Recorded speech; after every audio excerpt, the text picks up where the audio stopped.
जैसे एग्जाम ज्यादा पास आ जाते हैं, जैसे कि अभी हमारे एग्जाम को अराउंड 10-11 दिन हाथ में है, तो हमारी जो आउटपुट है ना वो बढ़ने की बजाय नीचे आ जाती है। कई बार तो मैंने देखा है कि हमारी जो दिन की कह लो कि एक्टिविटीज हैं वो इतना स्लो हो जाती हैं कि 60-70% आउटपुट का लेवल नीचे आ जाता है। और उसके पीछे की वजह क्या होती है, हम नॉर्मली माइंड जो है इसी चीज में कंफ्यूज रखते हैं कि जो मैं सब्जेक्ट अभी कर रहा हूं क्या वो ठीक है, मेरे को दूसरा तो नहीं पहले उठा लेना चाहिए क्योंकि वो मेरा इससे ज्यादा वीक है, तीसरा मेरा उससे ज्यादा वीक है।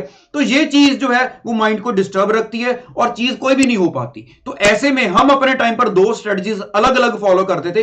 कुछ हम लोग एक स्ट्रेटजी जो है मैं आपको दोनों बताने लगा हूं, कुछ बच्चे हम कोई और स्ट्रेटजी को फॉलो करते थे। मैं दोनों स्ट्रेटजीज आपको एक एक करके बताता हूं। सबसे पहले वे में हम क्या वे बना लेते थे, बेसिकली स्ट्रेटजी बना लेते थे। मान लो जैसे मेरे 4 सब्जेक्ट हैं, तो अभी अगर हमारे पास मैं मान लूं कि हमारे पास मान लो 10 दिन है एग्जाम के लिए, और मेरा पहला पेपर सपोज करो अकाउंट्स का है, ठीक है, वो आप अपने हिसाब से सोच लेना, फाइनल का स्टूडेंट हो आप जहां इंटरमीडिएट के स्टूडेंट हो। मान लो मेरा पहला पेपर अकाउंट्स का है, उसके लिए मैंने जो पहले 3 दिन रखने हैं या 4 दिन रखने हैं मैं वहीं पर पढ़ूंगा। अभी मैंने बीच में अकाउंट्स को नहीं लेकर आना। मान लो मैंने पहले 3 दिन छोड़ लिए, मेरे पास 10 में से 7 दिन बचे। अब वो 7 दिन में मेरे पास बाकी के 3 सब्जेक्ट हैं, और वो 7 दिन में मैं 3 सब्जेक्ट को कैसे डिवोट करूंगा। मैंने आज सुबह उठकर सपोज कर लो कॉस्टिंग को उठा लिया या जो भी आप सब्जेक्ट उठाना चाहते हो, तो मैं शाम तक बिना किसी बर्डन के कि मेरे 2 और भी हैं पढ़ने वाले, मैं पूरा दिल लगाकर कॉस्ट को टाइम डिवोट कर रहा हूं। तो अगर पूरा दिल लगाकर डिवोट करूंगा टाइम, तो नेचुरली मेरी आउटपुट ज्यादा ही निकलेगी, ठीक है। अब उसके बाद अब मुझे लगा कि हाँ यार 2-3 चैप्टर मेरे हो गए हैं, तो मेरी आज तसल्ली है कॉस्टिंग को लेकर। उसके बाद मैं लॉ को उठा लेता हूं। अब मैंने लॉ को उठाया, मैंने रात तक लॉ को एक फ्लो में ले आया, मजा आ रहा था करने में। सुबह भी नेचुरली दिल जल्दी उठकर पढ़ने को करेगा, हाँ यार फ्लो बन गया। सुबह हम नॉर्मली क्यों लेट उठते हैं, क्यों उतना टाइम दिल से मतलब टाइम काम को स्टार्ट नहीं कर पाते, क्योंकि अगर आउटपुट अच्छी नहीं चल रही तो दिल ही नहीं करता दोबारा उठाने का। ऐसी अच्छी आउटपुट चलेगी तो सुबह उठकर उठाने का दिल भी करेगा। तो मैंने लॉ को रात को छोड़ा और सुबह जल्दी उठकर मैंने लॉ को दोबारा फिर से करना शुरू कर दिया कि मजा आ रहा है। अब आफ्टरनून तक लॉ की, अब मुझे लगा यार कॉस्टिंग भी अच्छी की, कल शाम से मैंने लॉ को स्टार्ट किया हुआ था, आज आफ्टरनून तक लॉ भी काफी अच्छा कवर किया। अब मैं अपना जो है नेक्स्ट सब्जेक्ट मान लो टैक्स को उठा लेता हूं। मैंने सारा टाइम टैक्स को डिवोट किया रात तक, मेरी काफी सेटिस्फेक्शन रही। मैंने चाहे दोनों सब्जेक्ट्स के 3-3 4-4 चैप्टर किए रिवाइज, लेकिन मेरा काफी अच्छा काम गया 2 दिन में।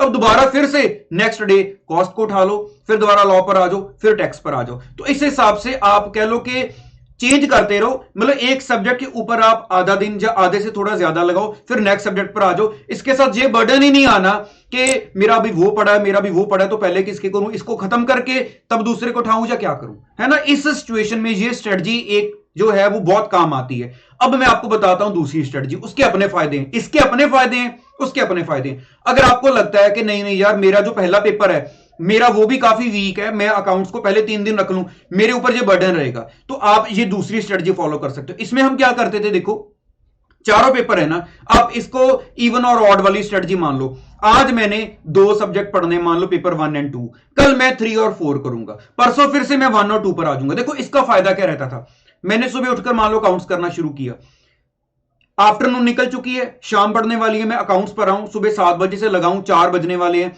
अब मुझे लग रहा है कि मेरा अकाउंट्स का थोड़ा सा टाइम मैं और लगा दूं तो मेरा ये पूरा एरिया कवर हो जाएगा।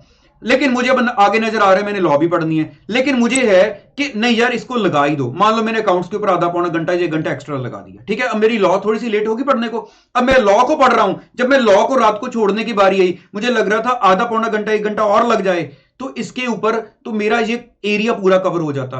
नॉर्मली हम कहते हैं चलो सो जाओ कल उठकर कर लेंगे, लेकिन यहां पर कल आपने नेक्स्ट 2 करने हैं, तो ये गलती नहीं करनी चलो इसको 1 घंटा लगाकर फिर वो 2 स्टार्ट करूंगा, फिर ये स्ट्रेटजी का कोई फायदा नहीं हुआ। हमने इसको 1 घंटा एक्स्ट्रा लगा दिया, चलो इसको तो पूरा करो। सुबह चाहे 10-15 मिनट उठने में लेट हो गए, लेकिन कल वो 2 होंगे जो हमने पेपर 3 और 4 को कवर करना है। तो इस हिसाब से एक दिन 1-2, एक दिन 1-2 सब्जेक्ट, तो इस हिसाब से हम पूरा कह लो जी जो 10 दिन में से चलो 2 दिन सेपरेट रख लो आप अकाउंट्स के लिए, बाकी जो 8 दिन है हमारे हम इवन और ऑड के हिसाब से ये 2-2 सब्जेक्ट करके चलते रहेंगे। तो इसके हिसाब से भी माइंड में से, क्योंकि देखो दोनों स्ट्रेटजीज का पर्पस क्या है कि क्या जो मैं सब्जेक्ट पढ़ रहा हूं वो ठीक है, मेरे को ये उठाना चाहिए था, मेरे को कोई और तो नहीं उठाना चाहिए था, ये कंसेप्ट ही खत्म हो गया। क्योंकि हमें पता है सारे चल रहे हैं, अब जो टाइम है इसमें इससे ज्यादा एक्सपेक्ट अगर मैं करूं कि मैं और क्या कर सक, मैं बहुत ही कुछ खास एक्स्ट्रा ऑर्डर नहीं कर लूं, वो तो डिपेंड करता है पहले क्या किया हुआ है। लेकिन अभी तो जो टाइम है उसको बेस्ट यूज करने के लिए ये दो स्ट्रेटजीज बेस्ट है। बाकी आपके माइंड में कोई क्वेरी होगी तो मुझे नीचे कमेंट बॉक्स में जरूर पूछ सकते हो। मेरी तरफ से आप सभी को ऑल द बेस्ट। कल दोबारा मिलूंगा न्यू टेक्निक्स, न्यू स्ट्रेटजीज और बहुत कुछ नया लेकर। तब तक के लिए आप सबको ऑल द बेस्ट। मिलते हैं कल नेक्स्ट वीडियो में। Thank you so much.